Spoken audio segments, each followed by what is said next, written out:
having to try and do that on your own is already having to adjust to a new way of learning. And then, of course, having that added effects of the matric exams coming up. And on the line with me, I have brother Rayhaan Jivan, who's going to talk to us about the grade 12s and their situation and what we can look forward to in the new year. Of course, we're still in a second wave, and that's something also very concerning. Assalamu alaikum wa rahmatullahi wa barakatuh. Wa alaikum assalam wa rahmatullahi wa barakatuh. How are you, Nafisa, and the entire Salam Media team? Walaikum salam. It's so nice chatting to you once again. I know we spoke to you before the matrics wrote their exams. It was one hectic scenario going on there. You explained to me the online, constraints and how difficult it was for the students and what sort of challenges they had.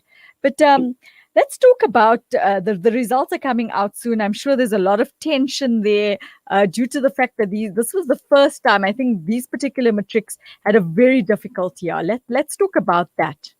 Yes. So firstly, it feels good to be back again on Salam Media. It's part of family now. It's really good to have you because you always give us some great insight into what is happening in the education sector. So we want to thank you for joining us on the show this morning. No, thank you for having me. I think one of the things I'd like to touch on is that 2020 has been an uncertain year all round. And to the matrics of 2020, I think it started off with a lot of uncertainty. And I think it's serious uncertainty that we're speaking about because initially, if I can remember correctly, the matrics didn't even know if they were going to have a matric year or not. There was talk about whether they're going to continue in 2021, whether exams will be pushed to the next year, whether they're even going to write matric or not. So what I'd like to start by saying is that the matrics of 2020 knows uncertainty better than anyone. And that is a strength, actually, that they should hold on to because this uncertainty in terms of the results is something that is no different to what they have felt this entire year. What I'd like to tell them is that you did everything you could. You gave it your all in your capacity. And I think now is the time to just leave the rest to the Almighty.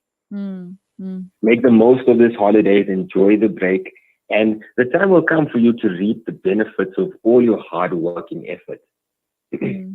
And, there was that situation where, of course, the papers had leaked and I think it got them in a worse situation than what they were before because having to put in so much of effort to be able to write that a particular exam and find out that it had been leaked.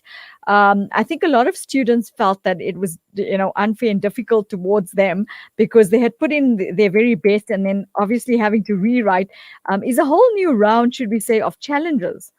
Definitely, I agree. And from the trial papers being leaked to the finals being leaked, and then there was a rewrite scare, and it's been one crazy year for the matrics. But like I said, I think that they should not look at it in a bad light, but rather use it as a strength because they know uncertainty better than anyone. And with the await for the results, remember, the results are only coming out around the 23rd of February. Yes, that's a very long time. And I mean, it's a lengthy wait, yes. Generally, the results come out by the 5th or the 6th of January. We're looking at an entire month later. Yeah, I think that adds to it. I mean, a lot of the times, they're so anxious about it, waiting for it. Yes. And now having to drag that on, I think it's going to be one rather long month for them, opposed to already this rather long, extremely difficult year. Yes, agreed. And I know that anxiety and that anxious wait for how did I do? Did it go well? And I would like to tell them to just hang ten, take it easy. At the end of the day, you've done everything you could. You leave the rest to the Almighty. That is true. Let's talk about the year going forward. We're in such a situation right now with the second wave, and it is rather bad. It is also affecting the young people a lot more than the elder ones at this point in time. I believe it's highly contagious, worse than the first round that we had. How do you think we'd be able to cope from a school point of view? Do you still see it going forward more with online, or what sort of suggestions would you have going forward for grade 12s? If anything, I'd like to tell all learners to be prepared for online learning for 2021. I think with the second wave and how the virus is spreading and mutating and, changing its form, I think it's important for all learners to be prepared for another year of online learning. And the good thing is that 2020 did give us a feel of that. So it's not something new. So for the matrics of 2021, I think they should be prepared for online learning. Start already, if you get some time, to start looking at online resources and what the Department of Education has online in terms of material that learners can start looking at. I think that's some good advice for the grade 12 learners. But what about the little ones? It's such a difficult thing because you find that they're having to learn online. Firstly, there's this huge adjustment for them because they're not used to that kind of scenario. They're used to having a teacher in front of them, guiding them all the way.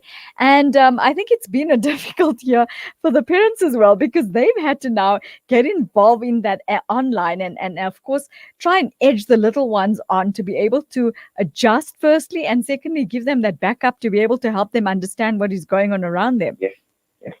If anything, I think the parents should be commended extremely in terms of what has happened behind the scenes. I think they have assisted our little ones so much in terms of grasping certain concepts and content. And it's been rough. But for the little ones, I think they will also have to go online. I think schools are going to try their utmost in terms of getting the learners to school and so on. But it's very difficult to say how it's going to be. Yeah, I think it's something that we're going to have to just wait to see how it pans out. Reason being that the figures have been increasing and we're in this level 3 lockdown now. And I think a lot of people don't even know what to expect for the year going forward. I mean, as the president explained to us, it's been a very difficult, rough year. And we're hoping, he's asked us to light a candle as opposed to fireworks, to be able to pray and ask, allow for a better year going forward next year. But I think it's having to deal with all these surroundings and having to adapt to it. And I think that's what we're going to get our students to do, is having to just adapt to this new norm for the interim until things pan out a bit easier during the course of the year. But, Nafisa, in the same breath, I'd like to commend the Department of Education. They managed to pull through and save this academic year. Yeah, most definitely. It's really good. And I think we should give them the benefit of the doubt that they will make sure that the year 2021 can try and be as smooth as possible. So I don't think we should worry that much. I think they know what they're doing, especially with Angie Nosheka and so on. I think she knows what needs to be done and how we can tackle this year of 2021, given that the virus may still be around. Yeah, I think we can commend them. They've definitely taken it and adapted it in such a way that we don't lose out on the year. And I think that's phenomenal. But thank you so much for joining us. You've shed some light on the matter, on what to expect and what parents can expect. And that's a very long wait. So we wish everyone nothing but the best. And thank you so much for joining us once again on News and Views this morning. Thank you so much, Nafisa. Jazakallah. All the best for the new year. Assalamu alaikum. Walaikum salam wa rahmatullahi wa barakatuh. That was Brother Rayhaan Jivan giving us some insight into the matric results and what to expect for the year going forward. We're going to go for a quick break. Stay with us. We'll be back with you with something really, really inspirational. So stay with us. Osman's Taj Mahal Spice and Rice. For over 80 years, Osman's Taj Mahal have been perfecting the art of the perfect blend of spices, pure, aromatic,